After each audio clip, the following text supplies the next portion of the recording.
السلام علیکم دوستو، مولانا کلیم صدیقی کا پیغام امت کے نام۔ مولانا کلیم صدیقی کو ان کے ساتھیوں کے ساتھ جیل بھیج دیا گیا ہے۔ ایڈوکیٹ شاہد ندیم کہتے ہیں کہ مولانا پر جو کیسز لگائے گئے ہیں ان میں کم سے کم 10 سال یا پھر عمر قید کی بھی سزا ہو سکتی ہے۔ اس سزا کے بعد مولانا نے امت کو ایک پیغام دیا۔ آئیے سنتے ہیں کیا ہے مولانا کا پیغام۔ السلام علیکم ورحمۃ اللہ وبرکاتہ۔ دنیا میں کوئی کام ہمارا اس پر ایمان ہے کہ اللہ کی مرضی کے بغیر خود نہیں ہوتا۔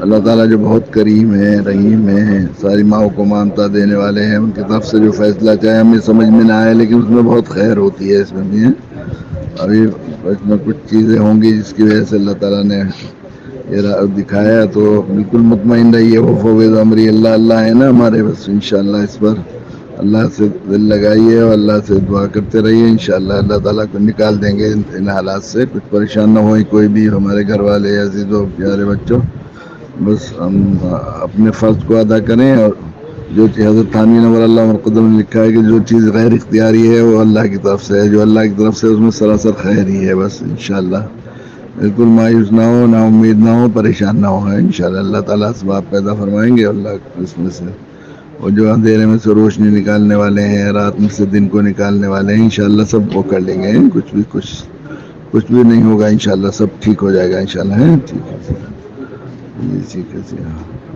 السلام علیکم منیرا، تم تو اللہ والی ہو، تم بالکل پریشان نہ ہونا ہے، ٹھیک ہے سب اللہ تعالیٰ فضل فرمائے گی، سب ٹھیک ہے، ٹھیک ہے۔ السلام علیکم ورحمۃ اللہ وبرکاتہ۔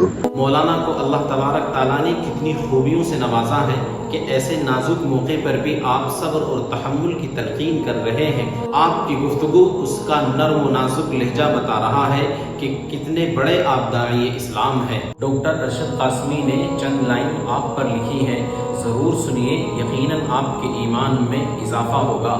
ڈاکٹر ارشد قاسمی لکھتے ہیں کہ کیا خوبصورت منظر ہوگا جب داعی اسلام کو بلایا جائے گا اور پوچھا جائے گا کس جرم کی سزا تجھے دنیا میں ملی تھی۔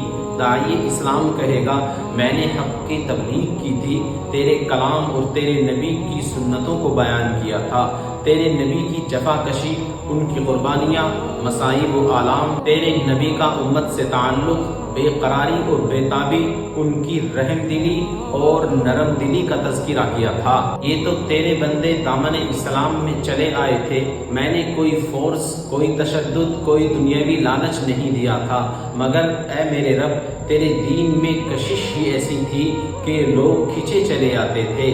رب داعی اسلام سے پوچھے گا تجھے کوئی دنیاوی لالچ تھا؟ تو داعی اسلام کہے گا اے میرے رب دنیاوی لالچ تو کیا ہوتا، جس ملک کا میں باشندہ تھا وہاں کے حکمران ظالم و جابر تھے، ان سب سے مجھے کیا لالچ ہو سکتا تھا، بلکہ میرا پاؤں ہر وقت انگاروں پر رہتا تھا۔ رب کہے گا فرشتوں جاؤ اور ان داعیان اسلام کا جنت میں استقبال کرو۔ میرے نبی محمد صلی اللہ علیہ وسلم داعی اسلام سے معانقہ کریں گے اور مصافحہ کریں گے، مبارکبادیاں پیش کریں گے۔ رب کعبہ کی قسم تم تمنا کرو گے کہ کاش دین کے لیے ہم نے اور قربانیاں دی ہوتی۔ یہ 10 سال کی سزا، یہ عمر قید تو کم ہے، یقیناً یہ سودا نفع کا سودا ہے، اور یہ وقت بھی گزر جائے گا، انشاءاللہ گزر جائے گا۔